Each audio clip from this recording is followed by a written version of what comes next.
On va plus loin à présent dans l'essentiel avec Marc Semo, collaborateur du magazine Challenge et du journal Le Monde. Bonjour Marc. Bonjour. Et Bruno Darou, chroniqueur international à France 24. Bonjour Bruno. Bonjour Raphaël. Au sommaire, lundi noir en bourse, des baisses de 4 à 10% sur les principaux indices entre l'Europe et l'Asie. Nouvelle menace de Donald Trump contre la Chine qui pourrait subir plus de 100% de surtaxe au final. La Commission européenne, elle dévoile sa riposte, 25% de tarifs supplémentaires sur les biens américains à compter du 16 mai prochain. Emmanuel Macron est aux côtés du président égyptien Al-Sisi et du roi Abdallah II de Jordanie. Sommet à 3 au Caire. Le président français, tout comme ses deux homologues, indique rejeter tout déplacement de population à Gaza. Et dans un même élan, il exclut aussi tout rôle futur pour le Hamas dans la future gouvernance de l'enclave palestinienne. C'est tout de suite, on va plus loin.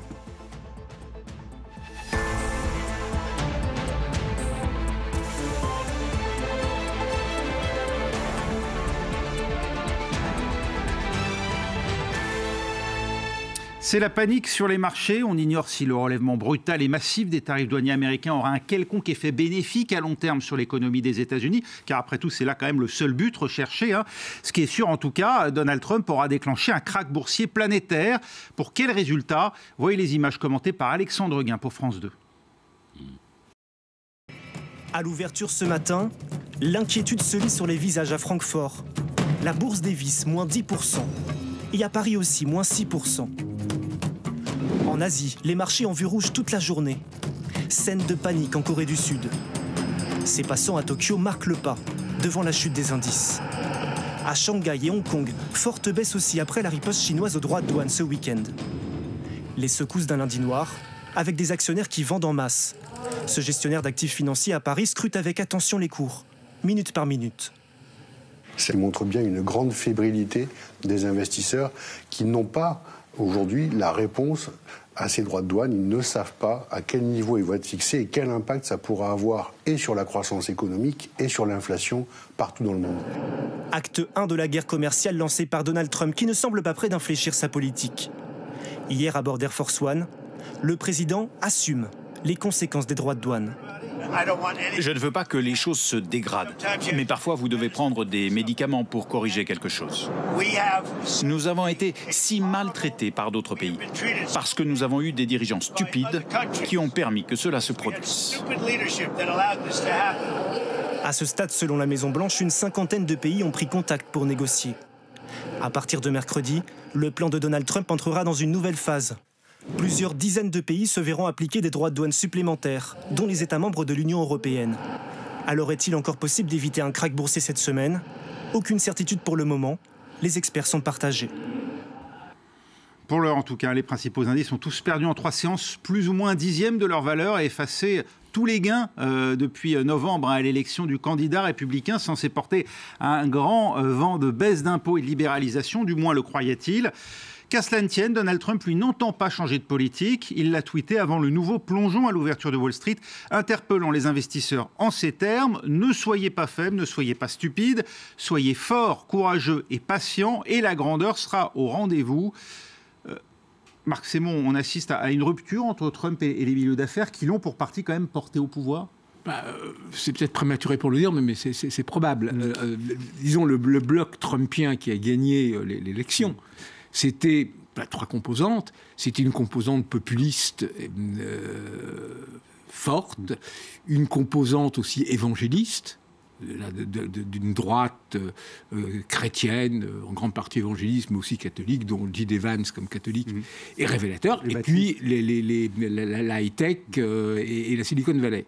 Et c'est évident que là, il y a un écartèlement. Il suffit d'entendre Elon Musk, qu'on a beaucoup vu depuis le début, s'afficher avec Donald Trump, qui dit l'idéal, ça serait de faire une grande union douanière de l'Europe et des États-Unis. Donc on est aux antipodes de ce qui est en train de se passer. Eux, leur objectif, c'est d'obtenir une dérégulation totale au niveau de la high-tech, au niveau de l'Europe. L'Europe est leur ennemi parce qu'elle veut fixer un certain nombre de normes et de garde-fous, notamment l'intelligence artificielle. Donc on est dans un grand écart, mais on retrouve là une espèce de conviction qu'a Trump depuis le début. C'est un vrai choix idéologique.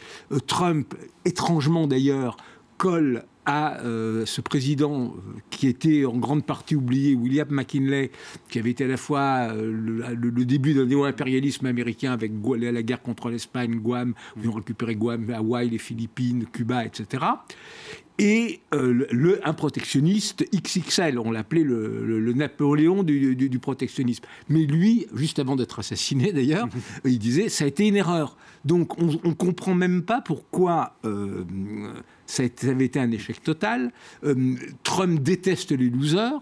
Or, McKinley, dans l'imaginaire américain, dans la mémoire américaine, c'est le loser total. Hein. Son successeur, Theodore Roosevelt, est celui qui a tiré les bénéfices. Surtout auprès des républicains. Voilà. Donc, on ne comprend pas cette espèce d'acharnement de Trump, cette espèce de fixation, mais c'est une fixation je terminerai là-dessus, très ancienne qu'il a. Dans des interviews dans les années 80, quand il était encore seulement un homme d'affaires, déjà, il martelait cette idée des tarifs. Ça veut dire, Bruno, qu'il ne fléchira pas, quel que soit l'avis de son entourage. Il est imperméable aux pressions. D'abord, son entourage, il n'est pas effectivement aussi monochrome qu'on le dit. Effectivement, Elon Musk, c'est une déclaration un peu étonnante. Après, ses conseillers économiques, notamment Peter Navarro, eux sont sur cette ligne des droits de douane qui doivent permettre, il faut quand même rappeler l'objectif, en tout cas affiché par Donald Trump, c'est forcer, inciter, on ne sait pas comment dire, en fait, les entreprises étrangères à se délocaliser, en quelque sorte, à venir aux États-Unis pour produire ce qu'ils font sur place et ainsi échapper aux droits de douane. Bon, on va voir si ça marche. Pour le moment, ça n'a pas l'air très suivi d'effet. Ça vient d'être annoncé. Mais oui, moi, je suis d'accord avec Marc. En fait, c'est une obsession qu'il a depuis 40 ans sur les droits de douane. C'est presque idéologique. Il pense véritablement que tout le monde va s'aligner comme ça, et il pense véritablement, parce qu'il l'a redit là, on l'a vu à bord de l'avion Air Force One, il pense véritablement que les États-Unis se sont fait avoir depuis des années et qu'il faut rétablir cet équilibre. Alors que quand on regarde dans les faits, alors avec certains pays c'est vrai, avec d'autres, par exemple comme l'Union européenne, si on ajoute les biens et les services, en fait, le différentiel, il est assez faible. 50 milliards, ça peut paraître beaucoup, mais dans l'ensemble des échanges, c'est assez peu. Alors, est-ce qu'il ne va pas lâcher prise ? On n'en sait rien encore, puisque on pense, certains économistes pensent que, comme souvent la méthode Trump, il veut d'abord frapper très fort et puis ensuite négocier pour obtenir quand même quelque chose qui soit profitable aux États-Unis, qui soit quand même dommageable à ses partenaires alliés ou ennemis d'ailleurs, mais qui du coup, au bout du compte, se disent finalement, on a échappé au pire. C'est comme ça qu'il avait obtenu la renégociation de l'ALENA dans le oui, bien mandat, sûr. Ouais. Et par exemple, au sein de l'Union européenne, il y en a certains qui disent, finalement, si on s'en tire, passez-moi l'expression, avec les 10% de base, finalement, ce sera bien. Mais sauf que 10%, ce sera 4 fois plus que ce qui existe aujourd'hui, en fait. Donc c'est la méthode Trump, un peu. Oui, mais c'est possible de le digérer. Et donc, de fait, le rêve de la plupart des affaires, c'est d'arriver 10% en Europe, 20% ou plus pour la Chine, qui n'importe comment. Donc les États-Unis ressortiraient gagnants de ce bras de fer, au final. Oui et non, parce que tout le monde, à la fin, il trouverait plus ou moins son intérêt. Parce que ce qu'il faut voir aussi, c'est qu'une des conséquences de ce qu'il est en train de faire, ça marque la fin d'une certaine mondialisation, et ça marque surtout le début l'accentuation encore d'une régionalisation de la mondialisation, qui, à certains égards, si on n'est pas parti dans les taux déments qu'a lancé Trump, est quelque chose qui a aussi des avantages. Les démocrates, à l'époque de Biden, d'une façon beaucoup plus modérée, étaient en train quand même d'essayer de faire ça, de relocaliser les entreprises. En termes de lutte contre le réchauffement climatique, le fait qu'un t-shirt n'arrive pas de Chine, mais était fabriqué, par exemple, en Roumanie pour être vendu à Paris, le coefficient de CO2 est plutôt meilleur. Oui. En termes économiques, on parle d'un pays qui a 4% de chômage, c'est totalement procyclique, en fait. Il n'y a pas besoin de faire une relance. Il n'y a pas besoin de faire une relocalisation. Mais on est dans quelque chose, effectivement, qui va changer la donne, qui est encore très difficile à évaluer. C'est pour ça qu'il y a aussi cette panique permanente, cette panique énorme des milieux financiers, mais avec justement la législature, un immense espoir. Il a suffi qu'il y ait la fake news de dire que tout était repoussé de 90 jours pour que brusquement la bourse se remette au vert. C'est ce qui est complètement dément. Ça montre le caractère artificiel. Il veut ramener aussi, non, parce que vous disiez à l'instant, on ne voit pas très bien pourquoi, parce que l'économie, les fondamentaux... Oui, non, mais ça part d'un postulat, d'un constat sur l'économie qui semble quand même erroné. Oui, mais il y avait quand même l'histoire du montant de la dette américaine. En fait. Il veut comme ça récupérer des centaines de milliards de dollars pour essayer d'éponger la dette extérieure. La dette extérieure et puis la délocalisation des usines. Après, effectivement, on assiste très certainement à la fin de la mondialisation telle qu'on l'a connue depuis la Seconde Guerre mondiale et surtout depuis la chute de l'Union soviétique. Version MC, quoi. Voilà, avec en fait, on avait une superpuissance qui était là et qui était aussi un gage de stabilité pour, d'un point de vue économique d'abord, monétaire, politique aussi, avec des alliances, etc. Chacun savait qu'on pouvait compter sur cette superpuissance qui sont les États-Unis. Et c'est ça aussi qui est un peu paradoxal, parce que, en fait, Donald Trump, d'un côté, il dit « Make America Great Again », c'est-à-dire donc lui rendre sa grandeur, et en même temps, ce faisant, c'est comme s'il disait maintenant, en gros, ce qui nous intéresse, c'est soit des accords bilatéraux, soit dans notre espace régional, faire du commerce avec les Mexicains, les Canadiens, etc. Mais on ne veut plus assumer ce rôle de superpuissance. Et c'est ça, d'ailleurs, qui crée aussi beaucoup de panique, par exemple. Il y a un exemple symbolique, mais l'Allemagne a décidé aujourd'hui d'aller récupérer aux États-Unis, alors ces tonnes d'or, je n'ai plus le montant exact en tête, je crois que ça représentait un tiers de ces réserves d'or, qui étaient, depuis l'époque de la guerre froide, stockées aux États-Unis, parce que c'était l'endroit sûr où le mettre. Donc il y a aussi de la rupture psychologique et politique. Ce n'est plus une puissance fiable, ce n'est plus la superpuissance. C'est plus un tiers de confiance. Voilà. Et en plus, les États-Unis, en faisant ça, quelque part, c'est une forme d'isolement et même de suicide.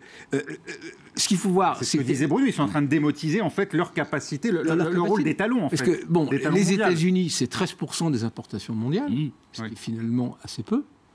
Il y a 87% qui peuvent faire sans. Et d'une certaine façon, en faisant ce qu'il fait, Trump, il réouvre un immense espoir à la Chine, un immense espace à la Chine, qui se pose en garant justement du multilatéralisme, des lois du commerce, de l'ouverture, de la mondialisation heureuse, etc., qui prend la pose comme ça, et surtout à l'Europe. Parce qu'en réalité, c'est une opportunité extraordinaire pour l'Europe. Ce qu'il faut voir, c'est que les États-Unis, c'est 25% du PIB mondial, mais l'Europe, toute confondue, c'est 22%. C'est quand même une puissance réelle. Et donc là, l'Europe a une possibilité de rattraper les trains qu'elle a ratés jusqu'ici. Et pour ce qui pourrait aussi accélérer le déclin, enfin, quelque part des États-Unis, c'est que ça va sans doute contraindre, ça commence déjà à être évoqué, à de nouvelles alliances commerciales. On parle déjà d'un renforcement du CETA entre l'Europe et le Canada, le Mercosur, l'Inde. Du coup, en fait, ça se ferait au détriment des États-Unis. Sans les États-Unis, la Chine qui deal directement avec le Japon et la Corée du Sud. Voilà. Donc en fait, il prend un risque aussi assez incroyable, quoi. Alors l'Union européenne, elle a annoncé, elle va augmenter donc de 25% ses droits de douane à compter du 16 mai. Le ministre français du Commerce extérieur, Laurent Saint-Martin, va même jusqu'à menacer à Washington d'une riposte européenne qui pourrait, selon lui, se montrer extrêmement agressive. Écoutez-le. Je pense qu'il nous faut n'exclure aucune option sur les biens, sur les services, quelle que soit la façon de l'aborder, et ouvrir la boîte à outils européenne qui est très complète et qui peut être extrêmement agressive également en retour. Je pense évidemment à l'instrument anti-coercition. Bon, Marc, c'est moi. Est-ce que c'est de l'esbrouf ou est-ce que réellement l'Europe est prête à la confrontation avec les États-Unis? Est-ce qu'elle en a les moyens? Alors c'est difficile à dire. D'abord quand même, il y a un atout, c'est que le commerce, c'est une compétence commune. Et en plus à la majorité qualifiée. Donc il y a tous les éléments, donc un veto on l'a d'ailleurs subi pour le Mercosur. Voilà. Nous Français qui étions contre. Absolument. Donc de ce point de vue-là, les éléments y sont. Ensuite, c'est une question de volonté politique. Alors Ursula von der Leyen a l'air quand même, malgré tout, finalement assez déterminée. Le fait que l'Allemagne soit elle-même très déterminée, ça joue aussi. Donc on a les moyens de faire un certain nombre de choses. Mais toute la question... Tu as sacrifié l'automobile allemande ? C'est l'idée d'un rapport de force. Mais le problème des Européens, c'est que taxer les biens américains importés en Union européenne, ça n'a pas grand sens et il n'y a pas grand-chose. D'ailleurs, là-dessus, les Européens ont un énorme excédent. Sauf le numérique. Voilà. Ouais. En revanche, il y a la question des services. Ouais. Sauf que si on décide de taxer les services... Ce sont ça les mesures extrêmement agressives auxquelles fait allusion. Voilà. Ça Martin, on l'imagine. Le problème, c'est qu'il n'y a pas d'alternative. Oui, ils sont en quasi-monopole. Voilà, ils ont un quasi-monopole. Donc qu'est-ce qu'on fait ? La Chine a montré qu'on pouvait brider les GAFA. Oui, Elle l'a absolument. fait sur son territoire. Bruno. Oui, mais la Chine, elle a son propre système. Oui, voilà. Nous, on est loin.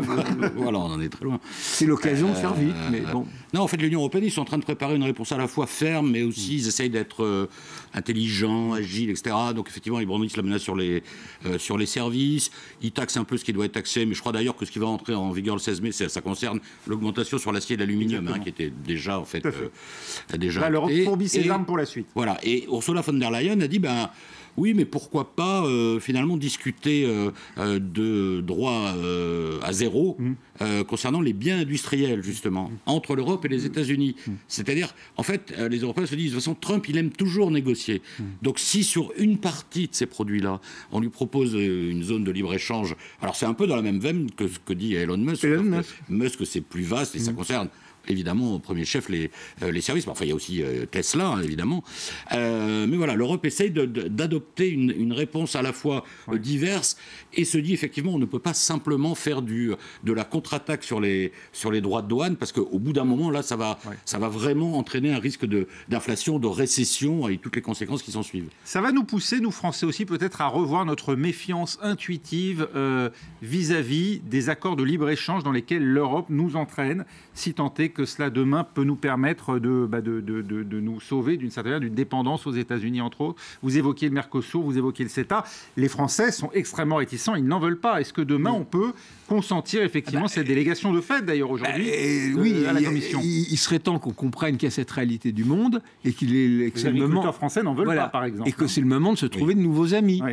Et les nouveaux amis, on les trouve au Canada, on les trouve en Australie, on les trouve dans les pays asiatiques, en Amérique du Sud. Comment faire accepter par nos filières les plus exposées? Ça veut dire qu'il va falloir faire de la calinothérapie derrière, des subventions? Ça veut dire, là aussi, bienvenue dans le monde réel,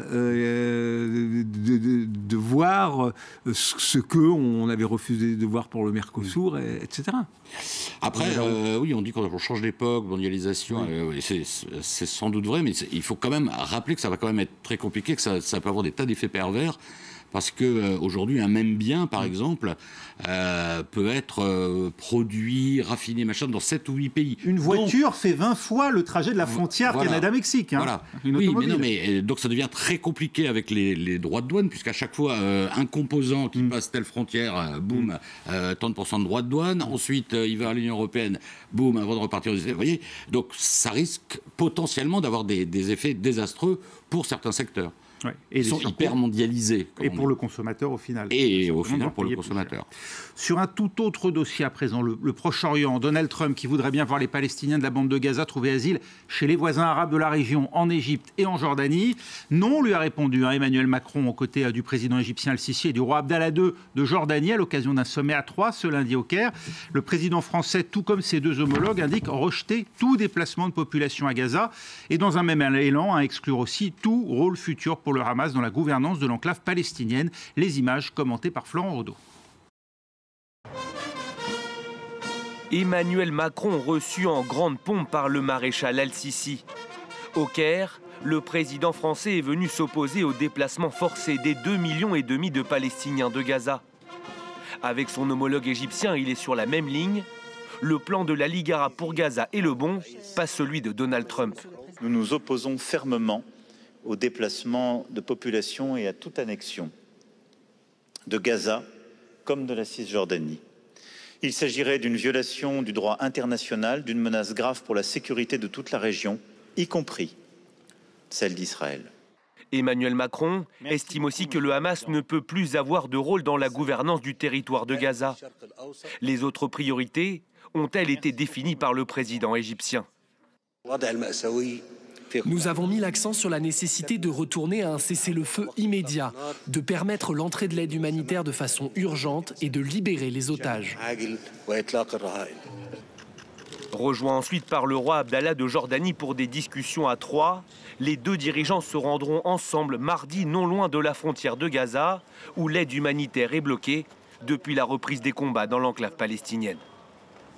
Voilà, et l'Élysée a fait savoir qu'Emmanuel Macron avait organisé un appel à Donald Trump alors qu'il se trouvait donc aux côtés d'Abdel Fattah al-Sisi et d'Abdallah II de Jordanie. Bruno, la France veut peser sur le sort de Gaza comme elle tente de peser auprès de Washington en soutien de l'Ukraine ? Oui, la France cherche à jouer un rôle. Toute la question, c'est est-ce que la France joue un rôle effectif et efficace. Le déplacement aujourd'hui et demain d'Emmanuel Macron au Caire s'inscrit dans cette volonté. Bon, il y a un aspect bilatéral, parce que ça fait longtemps qu'on fait des parfois bonnes affaires avec l'Égypte, notamment dans le domaine militaire, mais il y a la volonté de la France et de l'Égypte aussi d'ailleurs de profiter de cette visite pour chacun se rehausser un peu. Bon, Emmanuel Macron, symboliquement, a accepté une forme de réunion à trois avec le roi Abdallah II de Jordanie. Donc, je dis symboliquement parce que ce sont donc les deux pays, l'Égypte et la Jordanie, auxquels pense Donald Trump pour évacuer les quelques 2 millions de Palestiniens avant de bâtir sa Riviera. Et donc, il s'est prononcé assez fermement contre tout déplacement de population, un cessez-le-feu immédiat. Bon, on va dire que ce sont des positions assez traditionnelles de la France qui, moi, j'ai l'impression qu'ils cherchent à réexister dans une région où elle a eu un certain poids pendant longtemps et où elle l'a quand même beaucoup moins aujourd'hui. Oui, Emmanuel Macron, fait-on savoir à l'Élysée, a décroché le téléphone alors qu'il est au Caire. Bon, ça aurait pu être Abdel Fattah al-Sisi. Non, l'Élysée tient à dire que c'est Emmanuel Macron qui a organisé l'appel téléphonique avec Donald Trump. Oui.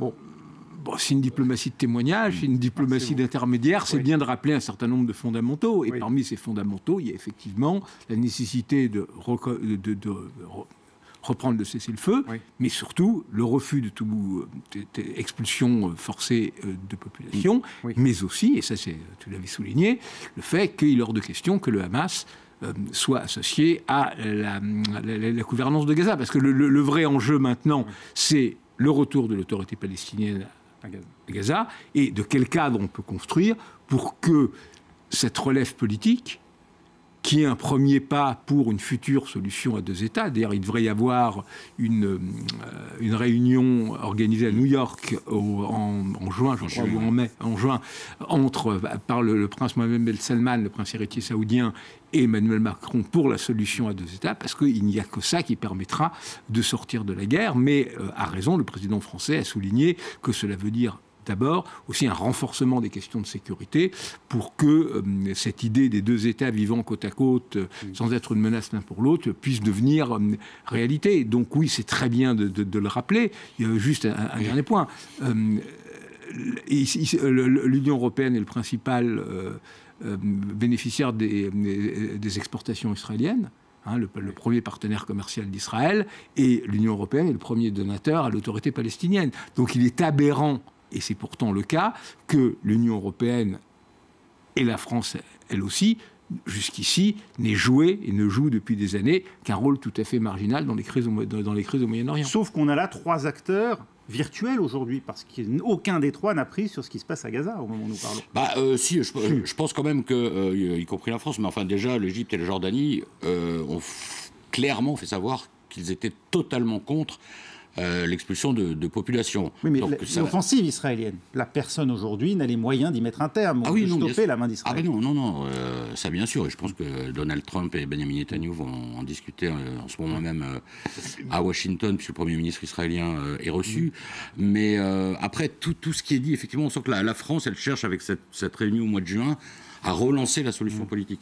Ce qui en soi est tout à fait louable parce qu'il faut trouver un horizon politique. Mais on voit bien que les obstacles à franchir avant d'y arriver sont quand même extrêmement nombreux. Concernant la gouvernance à Gaza, alors les 3 d'ailleurs, Jordaniens, Égyptiens, Français, ont expliqué qu'il fallait une autorité palestinienne renforcée. Donc ça veut dire en creux que l'actuelle autorité palestinienne est très faible, ne fait pas le poids. Et discrédité, et qui, et on sait qu'il y a des négociations, mais les Émirats ne sont pas forcément d'accord avec l'Égypte et l'Arabie Saoudite, pour savoir qui déjà dirigerait cette autorité palestinienne renforcée. Évidemment, Mahmoud Abbas serait d'une manière ou d'une autre mis de côté, mais on parle à nouveau de Mohamed Darlan, mais il ne plaît pas à tout le monde pour différentes raisons. Là, on n'a pas le temps d'entrer dans les détails. Mais voilà, déjà, il faudrait donner un peu de corps à cette autorité palestinienne renforcée qui prendrait la suite à Gaza. Et puis, Marc le soulignait, Emmanuel Macron a dit plus aucun rôle pour le Hamas. Bon, très bien. Plus facile à dire qu'à faire. Parce que si on met Mohamed Darlan à la tête de l'autorité palestinienne, effectivement, ce sera... Il y a un certain nombre de comptes à régler. Oui, voilà. Oui, avec quelqu'un comme ça. Mais vous voyez que tout ça... je veux dire, la solution à 2 États, plus ce qui se passe à Gaza. D'ailleurs, Emmanuel Macron a aussi parlé des possibilités d'annexion à Gaza et en Cisjordanie en disant qu'il était totalement contre. Bon, je veux dire, l'état de la carte pour le moment, la solution à 2 États, ça reste un objectif louable, mais on en est très très loin. Oui. C'est ça. Il y a un problème de concordance des temps, parce que là, on se projette dans l'après, alors que encore une fois, ces 3 pays n'ont pas prise dans ce qui se passe aujourd'hui à Gaza. N'ont pas prise, reste le fait qu'il n'y a pas d'alternative à cette solution à 2 États et que toutes les alternatives sont bien pires. Faut-il en convaincre Washington et Tel Aviv. C'est ça tout le problème. Oui. Mais ce sera le mot de la fin. Merci beaucoup. Marc Semo, Bruno Darroux, on va plus loin. C'est terminé. L'essentiel continue dans 4 minutes. Restez avec nous. Bon, youpi. Parce que l'alternative, c'est...